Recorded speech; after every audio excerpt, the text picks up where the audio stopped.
cavum abdomen kita bisa menemukan dua muskulus. Muskulus yang pertama dia berada di os lumbal dan lebih lateral ya, di bawah os lumbal. Terus ini di lateralnya, lebih lateral ya. Ini adalah muskulus psoas mayor ya. Hingga kalau dia berjalan hingga ke kaudal dia akan menyatu dengan muskulus iliacus menjadi iliopsoas. Tapi kalau di daerah lumbalnya ini udah muskulus psoas mayor. Sedangkan yang lebih medial ya atau mendekati daerah ventral dari crista ventralis ya, bagian ventral. Nah, yang ini yang lebih kecil ini adalah musculus psoas minor. Oke, musculus psoas minor ini dia lebih panjang ya. Dia insersionya ada di trochanter minor milik os femur gitu. Oke, selanjutnya pada daerah cavum thorax di sini kita bisa menemukan tiga muskulus. Muskulus yang pertama dia letaknya di dorsal, craniodorsal, lanjutan dari ventral dari leher yang ini ya. Craniodorsal. Yang ini adalah musculus longus colli. Musculus longus colli letaknya di craniodorsal. Kemudian di kanan kirinya atau di daerah di antara costenya ini kita bisa menemukan adanya musculus intercostalis yang internus ya, yang internus, di mana selain menemukan muskulusnya kita juga menemukan pembuluh darahnya. Pembuluh darahnya adalah arteri vena intercostalis yang menempati sulcus costae, daerah caudo-medial dari os costae. Kemudian pada daerah ventralnya kita bisa menemukan adanya muskulus yang membentang transversus ya. Transversal yang ini melekat pada di dorsal sternum yang disebut sebagai musculus transversus thoracis ya, musculus transversus thoracis. Dia letaknya di ventral atau di dorsal dari sternumnya gitu. Dah, stop. Lanjut. Peritoneum. Jadi peritoneum adalah pembungkus organ visceral abdomen. Kecuali ada salah satu organ yang berada di organ abdomen yaitu ginjal. Dia dibungkus sendiri yang disebut sebagai capsula renalis. Nih capsula renalisnya.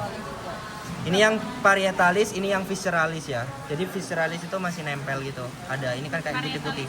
Parietalis dia yang bisa dibuka. Oke.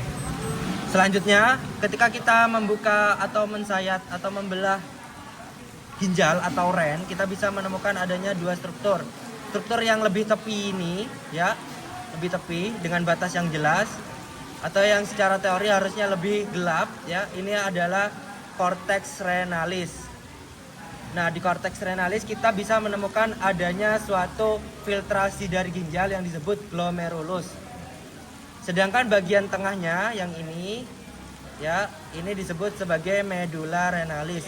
Nah, pada medulla renalis kita bisa menemukan yang namanya tubulus contortus distal, proximal, lengkung Henle dan lain-lain. Oke. Jadi kenapa yang di sini secara teori gelap di korteksnya, karena terjadi filtrasi pertama oleh glomerulus. Jadi ini kan kelihatan pembuluh darahnya ya. Jadi darah dari tubuh masuk ginjal pertama kali ke daerah korteksnya, baru ke medula. Nah, dari medula ini udah bersih. Nah, kemudian kalau yang misalnya darah itu bersih akan kembali keluar ya melalui vena renalis. Sedangkan kalau misalnya zat-zat yang tidak dibutuhkan dia akan ke sini. Ya, ini adalah kantung dari ureter yang daerah ini disebut sebagai pelvis renalis. Dari medial, pelvis renalis. Kemudian kalau dari kaudalnya, dari lateralnya, dari lateral ini, nah ini disebut sebagai hilus renalis. Hilus renalis itu merupakan tempat keluar masuknya arteri vena renalis. Ini venanya, ini arterinya. Dan juga ada ureter. Ini ureternya.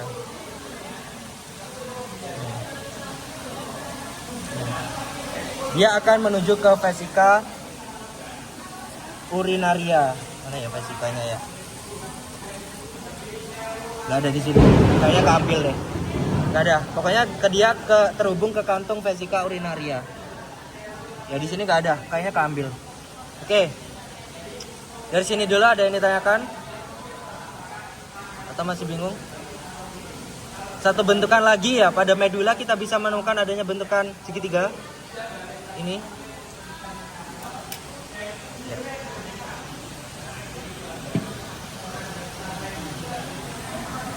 Gini. Jadi ujungnya di tengah sini. Ini. Nah, ini disebut sebagai piramid. Nah, keseluruhan sistem urinaria ini ya pada ginjal itu disebut sebagai nefron. Nefron itu ya terdiri dari glomerulus, tubulus contortus distal, proximal, lengkung Henle ya. Tuh. Oke. Selanjutnya di dorsal dari ginjal sebenarnya di sini ya daerah dorsalnya atau lebih di atas atau supranya kita bisa menemukan ini yang lepas. Ini adalah glandula renalis atau kita bisa nyebutnya sebagai kelenjar adrenalin karena dia menghasilkan hormon adrenalin. Kelenjar adrenal menghasilkan hormon adrenalin. Fungsinya adrenalin Bahagia. Kalau lagi nyesek orang kayak deg-degan gitu. ya, jadi memicu organ lain untuk bekerja gitu ya intinya ya. Itu tempatnya kalau nggak dapet di mana? Di atas sini. Nah, itu bisa dilihat di situ. Coba ginjal. Nah, Aman. ini ginjal. Aman. Oke. Atasnya ginjal, ini jangkau kacang. Nah, bentuknya kayak kacang ya. Kayak panjang ya, kacang panjang. Oke. Kalau pada kuda bentuk ginjalnya nggak kayak gini. Ya, ini pada kambing bentuknya seperti kacang ginjalnya ya. Tapi kalau pada sapi itu bentuknya berlobus-lobus. Banyak. Kalau pada kuda yang kiri itu kayak kacang, yang kanan itu bentuknya segitiga. Segitiga, benar-benar segitiga. Oke, nanti bisa dicek sendiri di Google. Oke, ada yang ditanyakan? Tadi namanya glandula suprarenalis apa renalis? Glandula suprarenalis. Fungsinya untuk menghasilkan kelenjar adrenal. Alin. Sama. Ya, ini ureternya ya. Ini ureternya ya. Kalau penghubung ginjal dengan vesika urinaria itu ureter. Kalau penghubung antar vesika urinaria hingga keluar itu uretra. Ya, beda ya salurannya ya.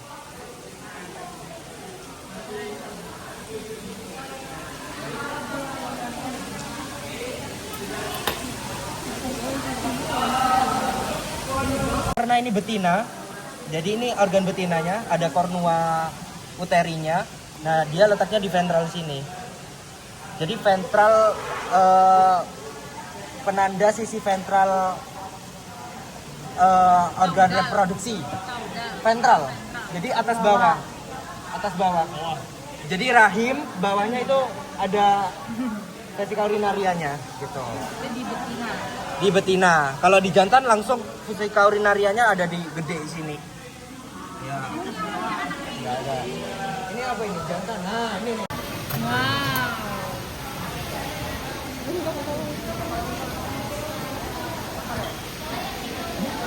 Oke. Nah, ini yang isi fetus kan ya. Nah, ini kornua. Jadi kalau fetus ada fetusnya, itu salah satu kornuanya membesar. Nah, beda sama kayak ini bentuknya. Ya, tanduknya. Nah, kanan kiri. Ini kanan kiri. Ya. Nah, ini yang gede yang kanan ini. Nah, ini vesika urinarianya. Di bawah, ada di bawah gitu. Oh, ini vesika urinarianya.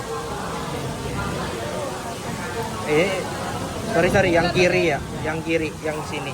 Jadi gini letaknya. Oke. Ini palingan 2 sampai 3. Udahlah. Oke, lanjut. Udah ya. Udah. Organ pencernaan begini. Penanda sisi kranial dari visceral abdomen adalah diafragma. Penanda sisi kaudalnya adalah usus. Penanda sisi sinisternya itu rumen. Penanda sisi dexternya itu hepar. Oke. Kita lihat dulu. Berarti kalau misalnya kayak gini, kepalanya di kanan apa kiri? Kanan. Kanan. Sip, pinter. Oke, selanjutnya kita identifikasi strukturnya. Ya, pada daerah diafragma kita bisa melihat adanya dua struktur yang berbeda. Ada yang terang, ada yang gelap. Kalau yang terang ini merupakan struktur ligamentum, sehingga disebut sebagai diafragma pars centrum tendinae. Sorry, kok ligamentum? Tendo. Struktur tendo ya. Sedangkan untuk yang gelap ini adalah yang tersusun atas otot ya. Dia otot skelet tipenya. Jadi kita bisa mengatur. Ini adalah diafragma pars muscularis. Oke. Kemudian diafragma ini divaskularisasi oleh arteri vena ya, arteri merah, venanya yang biru ini. Ya, arteri vena phrenicus. Arteri vena phrenicus itu sendiri merupakan cabang dari truncus celiaca, atau truncus celiaca itu merupakan cabang dari aorta abdominalis. Ya, berarti aorta abdominalis. Ya udah, aorta abdominalis, truncus celiaca, kemudian arteri vena phrenicus. Tuh, urutannya. Ulang yang itu. Aorta abdominalis, truncus celiaca,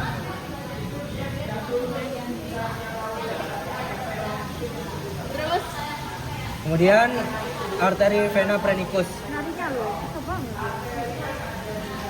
Oke, udah. Apanya susah banget? Nyari apa? Oke, selanjutnya pada daerah diafragma kita bisa melihat adanya organ-organ yang menembus diafragma. Ya, kita lihat yang paling dorsal, kita bisa melihat adanya diafragma yang ditembus oleh organ aorta, ya, pembuluh darah besar, yang ini disebut sebagai hiatus aorticus. Ya, kenapa hiatus? Karena ketika diafragma itu terbentuk, organ aortanya itu baru menembus sehingga menimbulkan celah. Celahnya itu disebut sebagai hiatus. Sama halnya dengan hiatus aorticus, kita juga melihat adanya esofagus, di mana ketika diafragma itu terbentuk baru ditembus oleh esofagus. Nah, penembusan itu membentuk sebuah celah yang disebut sebagai hiatus esofagus. Selanjutnya lebih ventral lagi, ya, berbeda dengan hiatus tadi, tapi yang di sini khusus karena dia benar-benar terbentuk. Jadi terbentuknya ini barengan ketika diafragma itu terbentuk, sehingga ini disebut sebagai foramen vena cava caudalis. Jadi bedanya hiatus itu adalah organ diafragma yang ditembus oleh organ lain, sedangkan foramen itu merupakan organ itu sendiri. Ya. Oke. Selanjutnya ada yang ditanyakan dulu? Kalau vaskularisasi boleh? Ya, boleh. Kalau yang ini itu apa? Ini tuh apa? Ini abdominalis. Ini aorta abdominalisnya. Bukannya abdominalis yang arahnya ke ini. Dia mengarah ke kaudal, melintang gini kan. Yang pas itu kayak kalau misal ke perut abdominalis, kalau misal yang Oh, itu cuma bedanya ketika dia menembus diafragma atau enggak. Tapi kalau di sini kita sudah menyebutnya aorta abdominalis saja. Aorta thoracalis-nya kita nyebutnya ketika di organ visceral thorax. Oke, biar nggak bingung. Udah? Selanjutnya kita ke organ pencernaan. Ya, organ pencernaan pada hewan ruminansia itu tipenya poligastrik. Di mana poligastrik itu lambungnya ganda, ya, berlambung ganda. Beda dengan kita monogastrik kita satu. Selain kita contohnya ada kuda. Selain kuda itu ada kucing, anjing, dan lain-lain karnivor lainnya. Nah, kalau pada hewan ruminansia ini banyak, ada 4 lambung, ya, dimana ketiga lambungnya itu bersifat mekanik dan satu lambung bersifat kimiawi. Oke, Aku jelaskan alurnya ya. Pertama, makanan masuk melalui mulut, jalan melalui esofagus, melewati esofagus di leher, di toraks hingga sampai ke daerah abdomen. Nah, yang ini melewati struktur diafragma. Nah, esofagus ini akan masuk ke dalam, atau makanan itu akan masuk ke dalam kantong atau yang disebut sakus. Ya, sakus. Jadi sakus itu secara keseluruhan adalah kantong-kantong lambung. Ya, tapi secara spesifik kita bedakan di sini. Ya, oke, ini adalah rumen. Rumen itu kapasitasnya besar. Pada sapi itu lebih gede, 80%-an. Kalau pada kambing itu 70%-an. Ya, yang kapasitas setiap hewan itu berbeda tergantung spesies. Kemudian otomatis untuk daya makannya dia, volume makannya dia juga berbeda pada setiap hewan. Misalnya sapi limosin dengan sapi Bali atau sapi Madura itu berbeda ya kapasitasnya. Semakin besar hewan itu, maka organ-organnya juga semakin besar gitu. Oke, di sini kita melihat yang pertama ya, pada rumen kita bisa melihat adanya kantung-kantung. Kantung yang bagian atas ini disebut sebagai saccus ruminis dorsalis. Sedangkan kantung yang bawah ini, yang ini disebut sebagai saccus ruminis ventralis. Kemudian setiap sakus ya itu ada sakus yang buntu atau kantung yang buntu atau letaknya lebih kaudal ya. Karena letaknya lebih kaudal, ini adalah saccus caudo dorsalis. Sedangkan yang ventral ini saccus caudo ventralis. Jadi biasanya penunjukannya di sini yang saccus. Kalau yang saccus ruminis itu yang di sini. Sini bisa. Ya. Nah, kalau kalian lihat di sini, nah ini ada pemisahnya nih. Nah, ini batasnya, ya. Ini batasnya. Ya, ini yang dorsal, ini yang ventral. Yang ventral. Kemudian ini yang lebih kaudalnya, ini saccus-nya. Sama halnya yang bawah juga. Nah, ini batas-batasnya.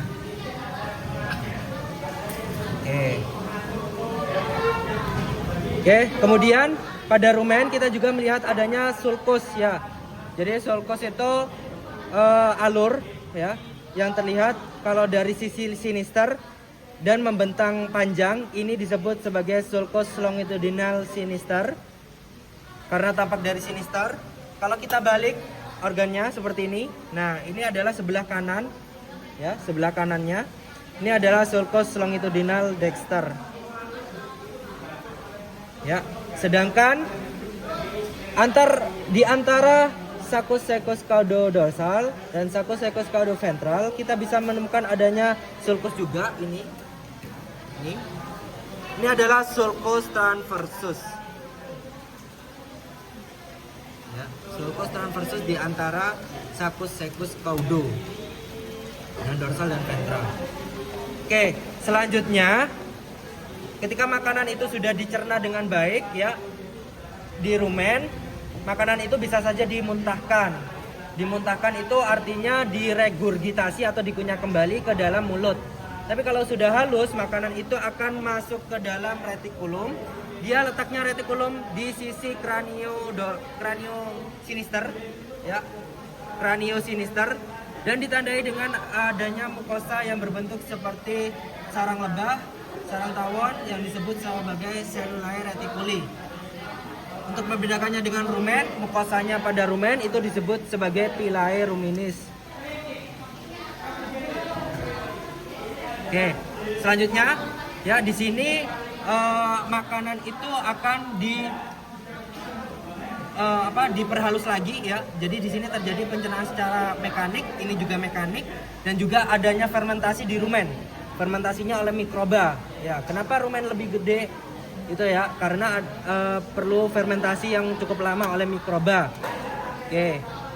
Nah, selanjutnya makanan setelah halus ya di sini akan masuk ke dalam lambung selanjutnya. Dia letaknya lebih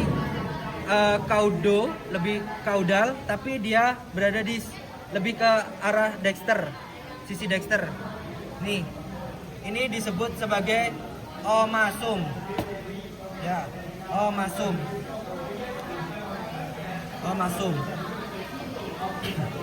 Omasum ini pencernaannya secara mekanik ya sama ya, ditandai dengan adanya mukosa seperti lembaran-lembaran. Ini disebut sebagai lamina omasi. Oke. Dalam beberapa kasus bisa saja terjadi kasus-kasus seperti paku masuk. Nah, paku masuk itu biasanya akan terjerat di daerah retikulum atau omasum karena struktur mukosanya yang sangat kuat dan juga seperti mengganjal. Kalau misalnya ada paku dia akan terganjal di sini, jadi nggak bisa keluar. Kalau masih di rumen kan masih tipis-tipis, ya nggak ada sekat antar mukosanya. Jadi seringkali terjadi kasus yang disebut retikulokardiaka. Iya, retikulokardiaka kayaknya. Aku lupa.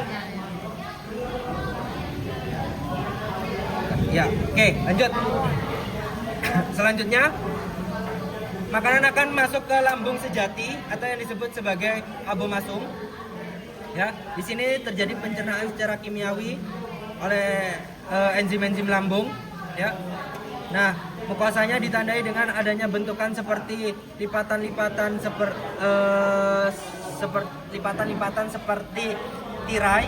Ini, ya, bukan lembaran ya, tapi lipatan. Ini disebut sebagai plicae abomasi. Plicae abomasi. Nah, pada saat fetus, abomasum itu lebih besar daripada rumen. Sedangkan semakin dewasa rumennya yang membesar, abomasumnya mengecil. Tuh. Oke, selanjutnya pada daerah ini ya, rumen ya. Ini ada penggantungnya. Penggantungnya itu disebut omentum. Omentum. Nah, omentum itu ada beberapa jenis, ada omentum mayor, omentum minor. Omentum mayor itu gak usah di video nggak apa. Jadi omentum mayor itu dia terbentang dari rumen ke curvatura sini ke daerah abomasum hingga ke lekokan dari kolon. Sedangkan omentum minornya itu meliputi hepar, kemudian omasum, curvatura minor dan juga duodenum. Gitu. Di buku ada. Oke. Oke, terus di sini kalian bisa lihat ya, ada organ aksesorius pencernaan di atas dari rumen. Ini disebut sebagai lien atau limpa. Nah, fungsi lien atau limpa itu untuk imunitas dan juga selain itu dia membantu hepar untuk merombak darah ya. Sorry, bukan aksesoris pencernaan ya, tapi dia lebih ke sistem imunitas gitu ya. Oke. Kemudian tambahan ya, pada lambung ada enzim apa aja? Pepsin, renin, HCl. Sip. Oke.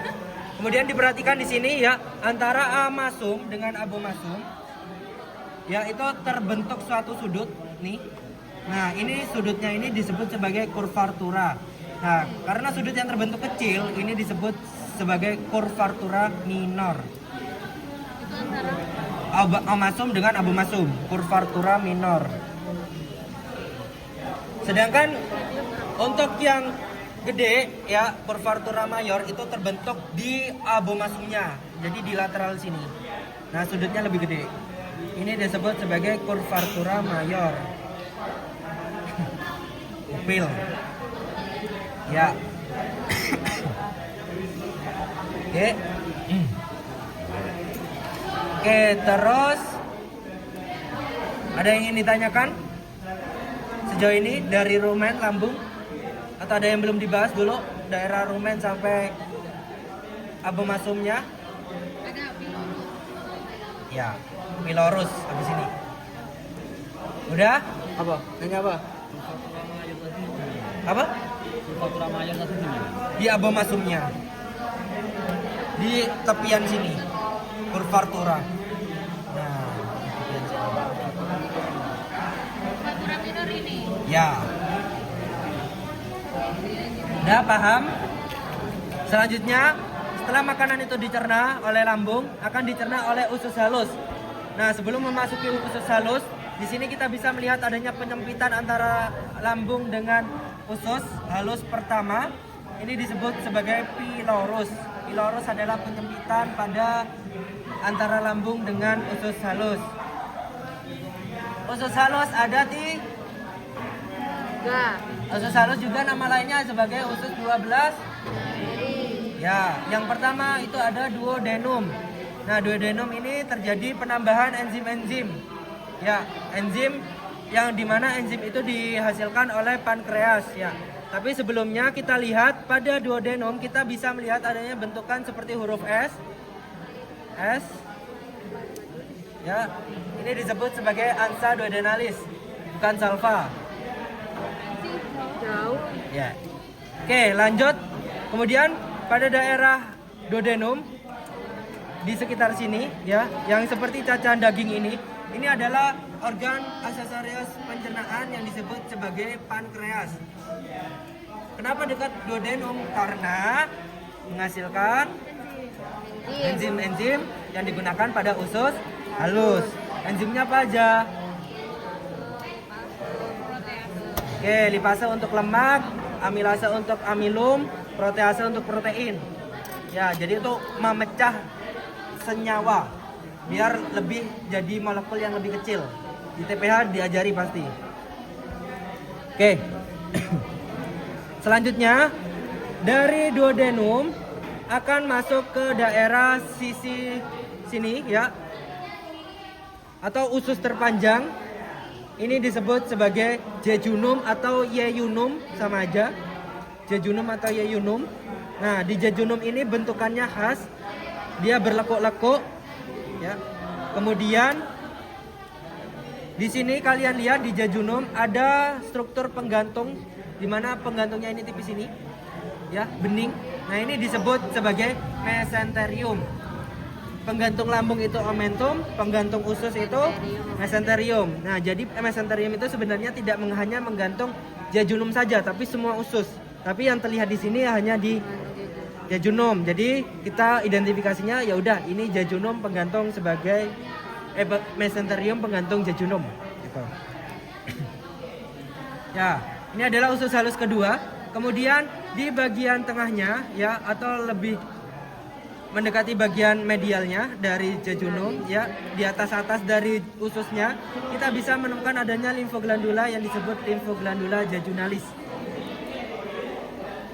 Limfoglandula jejunalis. Oke, setelah itu makanan setelah diserap nutrisinya ya, dia akan masuk ke daerah usus halus terakhir yang disebut sebagai ileum. Nah, penyebutan ileum ditandai dengan panjang dari sekum. Ya. Jadi panjang ileum itu sama panjangnya dengan sekum. Jadi kalau misalnya ini batasnya berarti ini adalah ileum. Kalau yang di sebelum ini batas ini adalah jejunum. Berarti ini masuk usus halus. Ini masuk jejunum. Oke, ini ileum. Sepanjang ini. Sama kayak sekum. Sama kayak sekum panjangnya. Oke. Di ileum, jejunum dan duodenum itu masih sama, terjadi pencernaan secara penyerapan nutrisi ya, penyerapan nutrisi. Air juga tapi dikit, gak sebanyak yang di usus besar.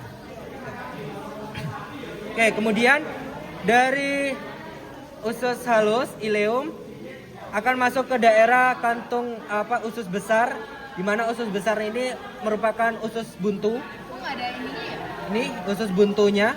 Oh, itu ujungnya. Ini ujungnya, ya kayak manusia, nggak ada, beda. Ini disebut sebagai sekum.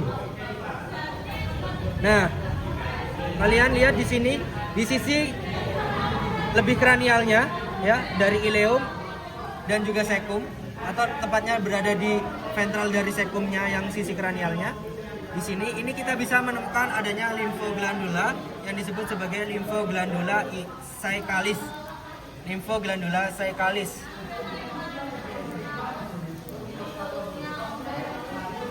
Oke, setelah dari usus buntu atau disebut sebagai sekum, ya, makanan itu akan masuk ke part selanjutnya, yaitu kolon. Oke, sebelum ke kolon, aku jelaskan pada sekum hewan kuda, ya, bentuknya seperti kacang.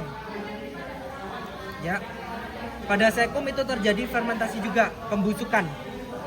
Ya, terjadi pembusukan.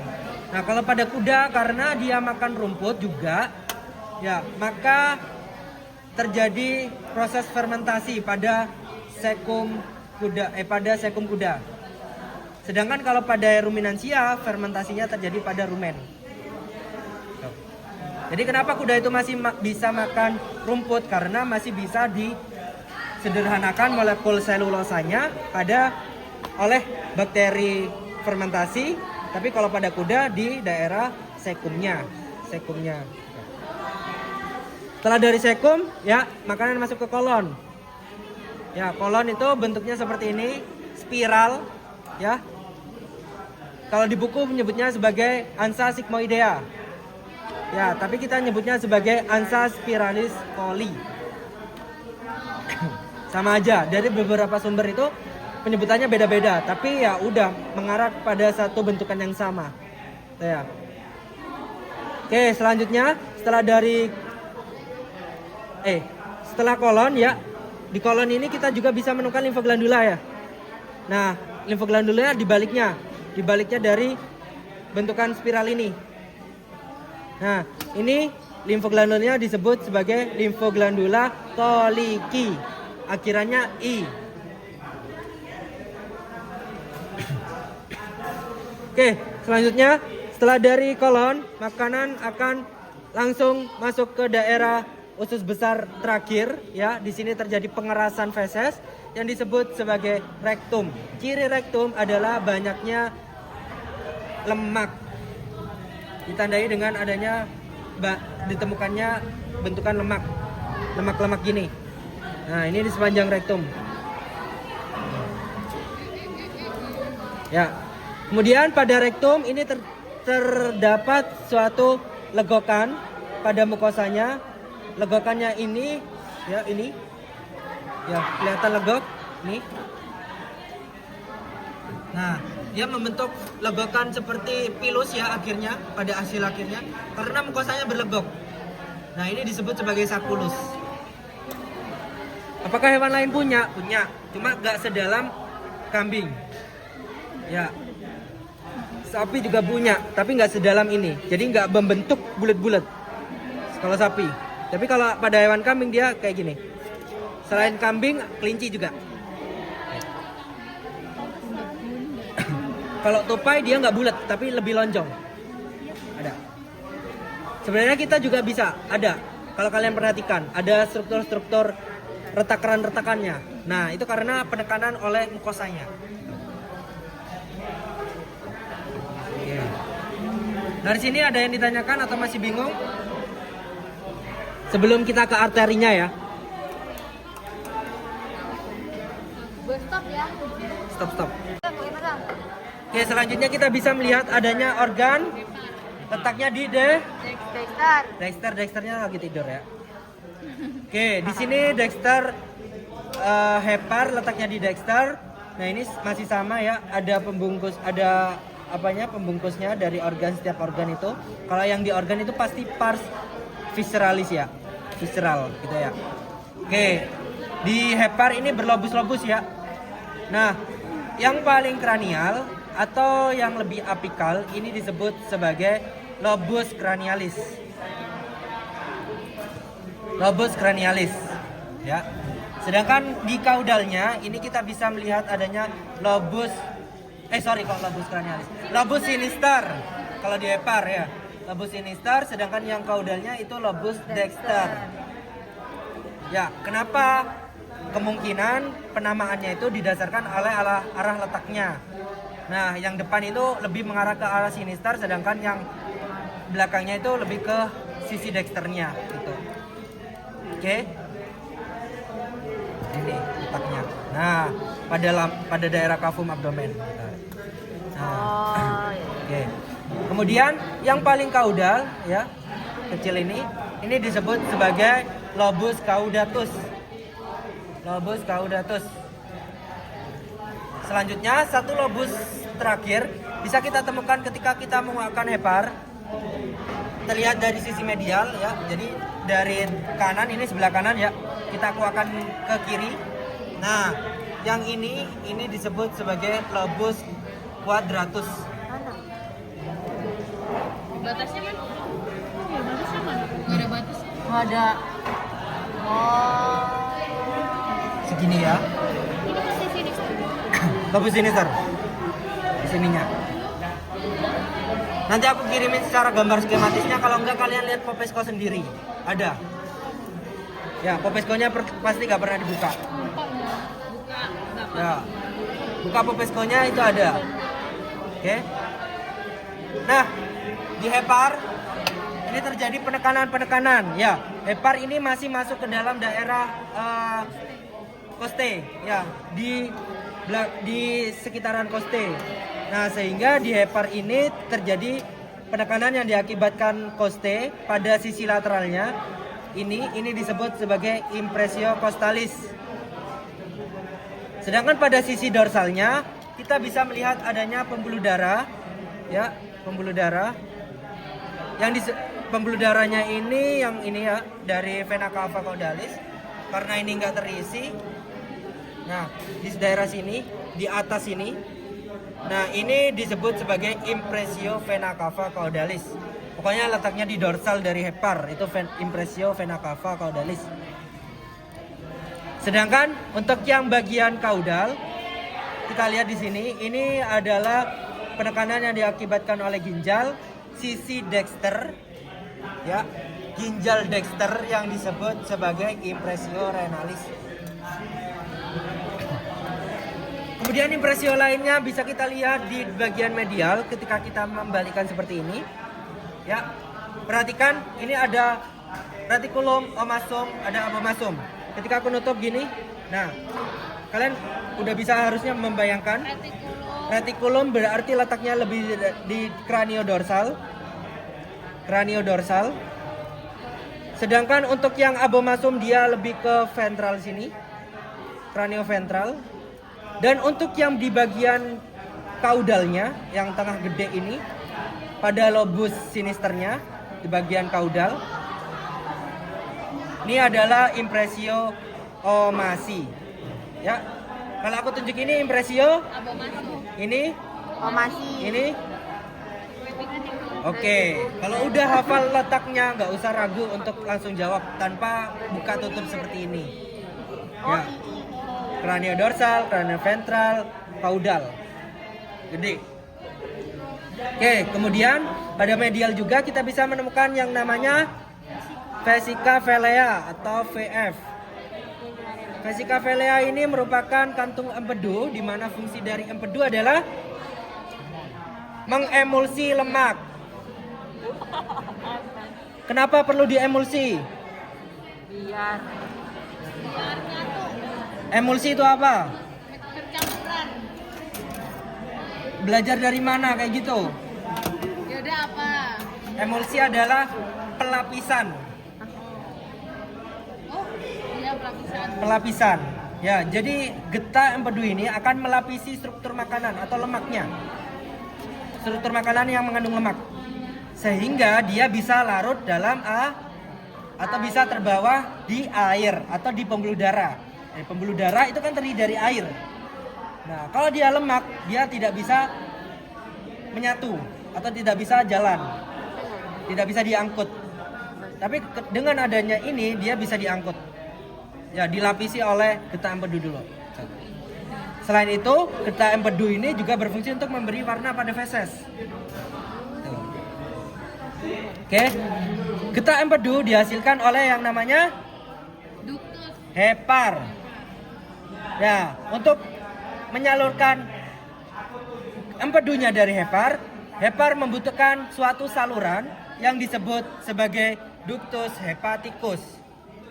Ductus hepaticus adalah saluran empedu yang keluar dari hepar. Kelihatan ya? Oh, berarti dia arahnya dari hepar ke ini. Dari hepar menuju ke ductus choledocus dan juga ductus cysticus. Ya. Dengarkan dulu. Selanjutnya ada saluran yang mengarahkan yang arahnya dari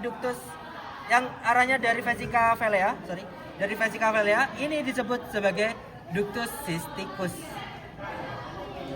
Nah, penyatuan kedua ductus ini disebut sebagai ductus choledocus. Kolek, mengumpulkan. Ya. Nah, kenapa aku bilang tadi ductus hepaticus ini ke ductus cysticus? Karena vesica velea ini berfungsi sebagai tempat penyimpanan sementara. Nah, ketika makanan atau pencernaan itu membutuhkan kelenjar atau empedu hepar bisa langsung menyalurkan ke usus. Nah, tapi ketika lambung itu atau usus itu tidak membutuhkan empedu, maka akan disimpan dulu di sini. Nah, jadi dia bisa ke sini atau bisa langsung. Nah, sedangkan kalau yang dari vesica velea itu harus lewati ductus cysticus saja sampai ke ductus choledocus. Paham?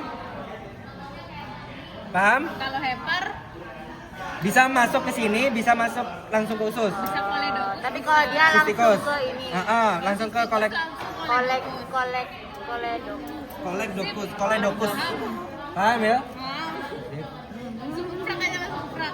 Ya, ini juga lebih jelas di sini ductusnya. Maaf. Woi, jangan gede-gedean, woi. Ini ductus hepaticusnya. Ini ductus cysticusnya, nyatunya di sini, ductus choledocus. Ini hepatitis. Kak, aku ngecas. Boleh. Ini hepaticus, ini kelihatan putih-putih. Oh, ini cysticus, ini choledocusnya. Nah, ini ususnya. Nah, ini lurus ke duodenum. Dan Dexter kita bisa menemukan adanya robekan oleh organ itu sendiri yang disebut sebagai fisura. Fisura adalah robekan yang disebabkan oleh organ itu sendiri. Ini namanya fisura ligamentum teretis. Kenapa ligamentum teretis? Karena di sini terdapat struktur ligamentum yang disebut sebagai ligamentum teretis. Ligamentumnya mana, Kak? Nggak terlihat, tapi di sini terlihat putih harusnya. Oh, ini nggak ada juga. Ya. Jadi ligamentum teretis itu merupakan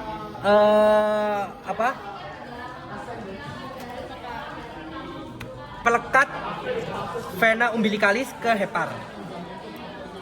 Jadi ya itu karena kalian nggak belajar siklus fetalis ya.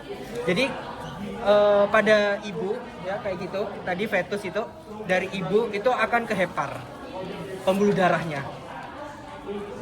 Akan ke hepar. Nah, langsung di hepar, langsung dicerna, langsung disebarkan. Jadi nggak ke jantung, ke hepar, vena umbilicalisnya. Unik. Makanya daerah pusar kan. Nah, di sini kan dekat hepar. Pembuluh darah itu masuk ke daerah pembuluh darah yang di hepar. Nah, di hepar ini fungsinya untuk fungsinya Itu racun detoksifikasi dan juga itu tadi lemak. menghasilkan empedu dan juga Emulsi. perombakan darah. Loh, perombakan darah? Perombakan darah juga dilakukan di sini. Ya. Ya. Selain di ginjal. Di ginjal filter perombakan darah di sini. Dibantu dengan lien juga. Ya. Di lomba itu digimanain, Kak? Hemoglobin H2 itu jadi H sama O2.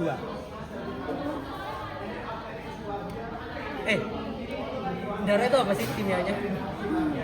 H2O. Hemoglobin. Hemoglobin kan ya? Darah itu mengandung hemoglobin. Nah, itu jadi dipecah hemo dan globulin atau globulin. Lupa aku. Pokoknya dipecah lah. Jadi struktur sederhana. Sehingga selama 40 hari nah, itu biasanya dirombak. 40 hari darah itu baru. Ya. Sapi penting berapa hari kerja berapa? Oke. Nanti dibaca-baca lagi ya. Bisa didiskusikan lebih lanjut. Kayaknya nggak ada sih. Gak mau. Oke, ada yang ditanyakan dari hepar? Dari ini dulu.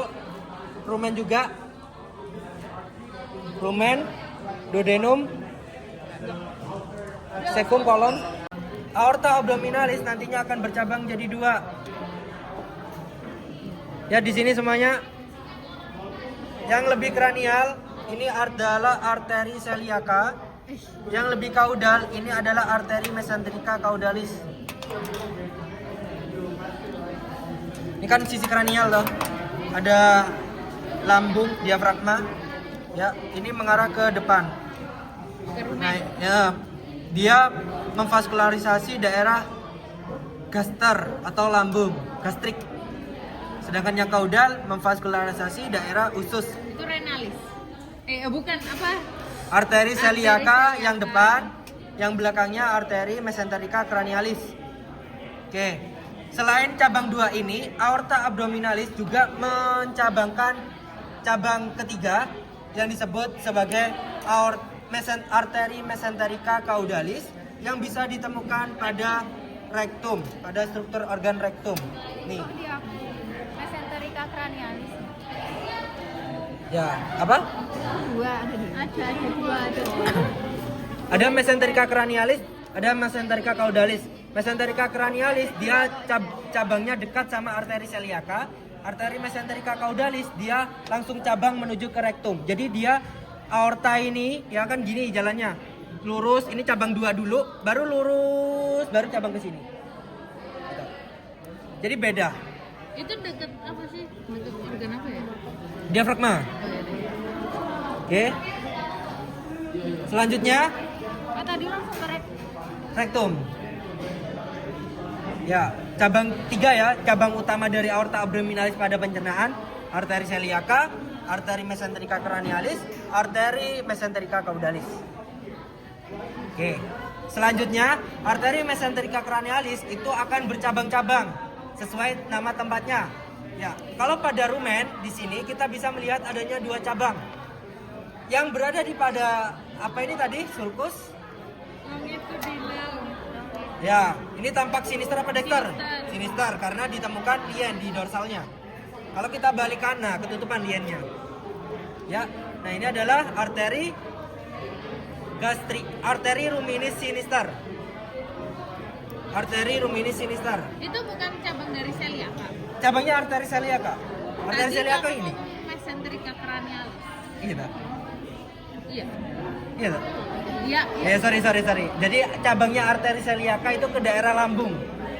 Ya, salah satunya arteri ruminis. Arteri ruminis sinister dia pada sulcus longitudinal sinister. Oke. Celiaca ke daerah. Lambung, gastrik. Tadi ngomongnya usus. Mesenterica cranialis. Ke daerah usus. Usus besar.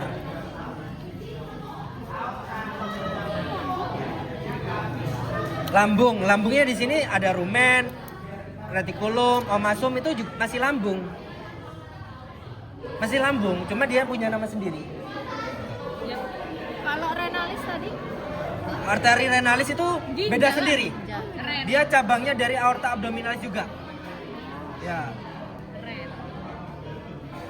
Tapi yang cabang ke pencernaan 3, cabang ke renalnya beda lagi. Gitu. Oke, kemudian pada sulcus longitudinal dexter kita bisa melihat adanya cabang selanjutnya dari arteri celiaca. Ini disebut sebagai arteri ruminis dexter. Pada bentukan sulcus. Longitudinal dexter. Oke, sip, lanjut. Selanjutnya pada retikulum kita bisa melihat adanya pembuluh darah juga. Ini cabang arteri celiaca juga ya, yang disebut sebagai arteri reticularis. Kita lihat. Selanjutnya kita lihat di sini. Ini tadi ada organ omasum dan abomasum. Ya, di omasum dan abomasum ini terdapat sudut namanya curvatura minor. Nah, pada daerah omasumnya yang ini, ya ini. Nah, kita bisa menemukan adanya atau daerah curvatura minornya yang lebih kranial. Ini adalah arteri gastrica sinister pada omasum atau pada sisi lebih kranial dari curvatura minor. sinister, arteri gastrika sinister pada omasum. Lebih kranial Dari kurvatura, ini kan kurvaturanya toh, minor. Nah, dia letaknya lebih kranialnya.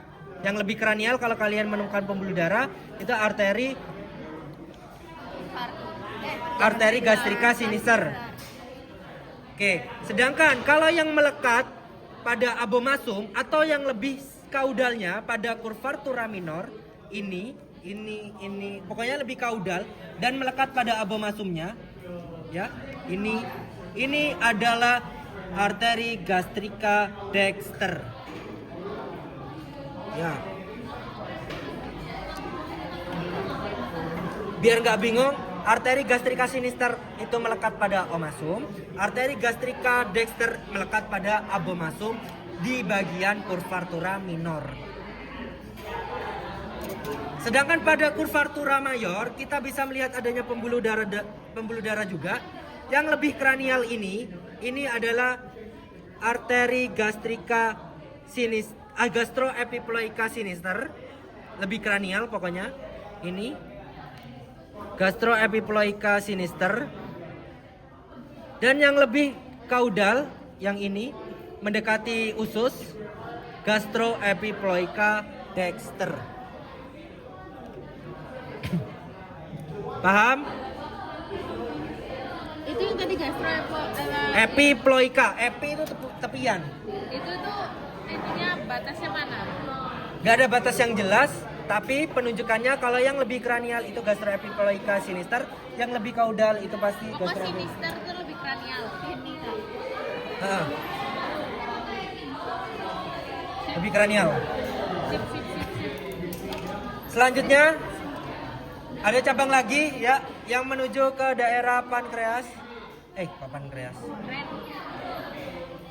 Iya, pankreas ya. Arteri pankreas. Bukan. Oh, arteri lien ya. Arteri lienalis apa gitu ya. Apa mana ada? Di situ nggak ada, tapi tambahan aja. Nah, dia ke lien. Nih. Itu dari mana arahnya? Dari cabangnya arteri celiaca sebenarnya. Tapi kita nggak pakai masukin ke vocab kok. Cuma kalian biar tahu aja. Di buku ada soalnya. Kali aja masuk. Jumat nih Kak, Jumat. Wis. Loh, Jumat biologi. Beda lagi. Biologinya yang kepala leher.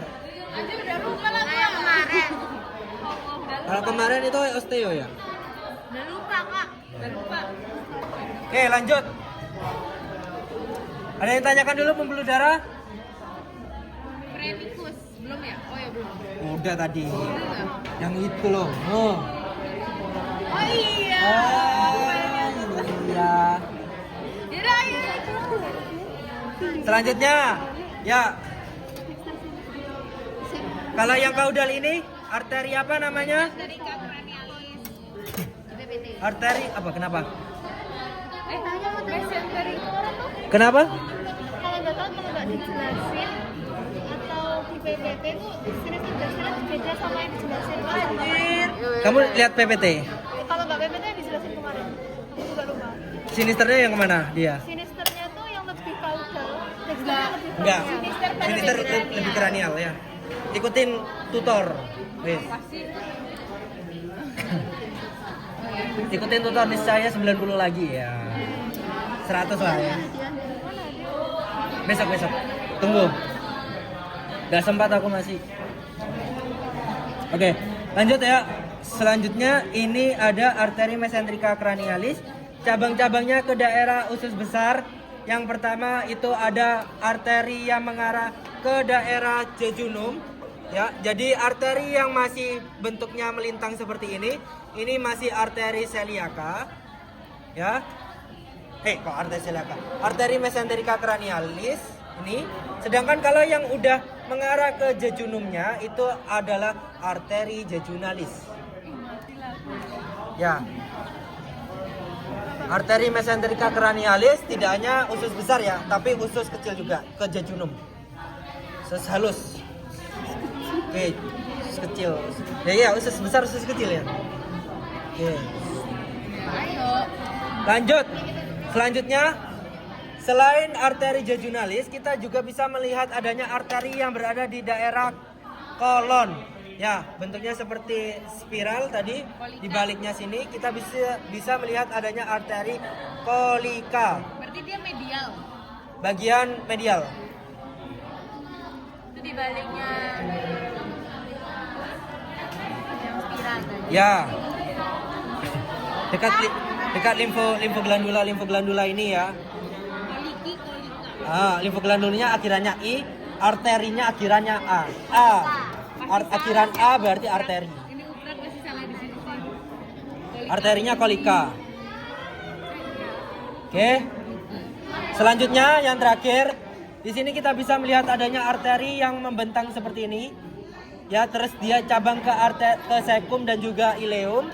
Ini disebut sebagai arteri iliosaikalis. Arteri iliosaikalis. Yang ini apa yang ini? Sama semuanya.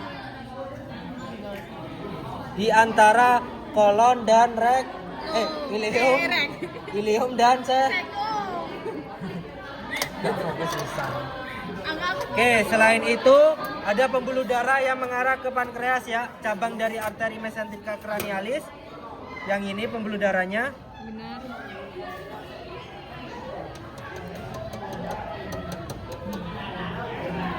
Ya, dibentukkan seperti cacah daging ini. Ini adalah arteri pankreatika. Ini juga. Semuanya. Pokoknya pembuluh darah yang dekat pankreas.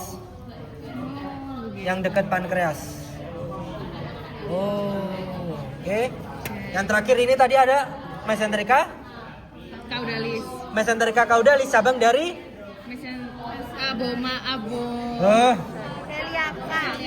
aorta abdominalis. Loh, celiaka sih. Abdominalis itu mana?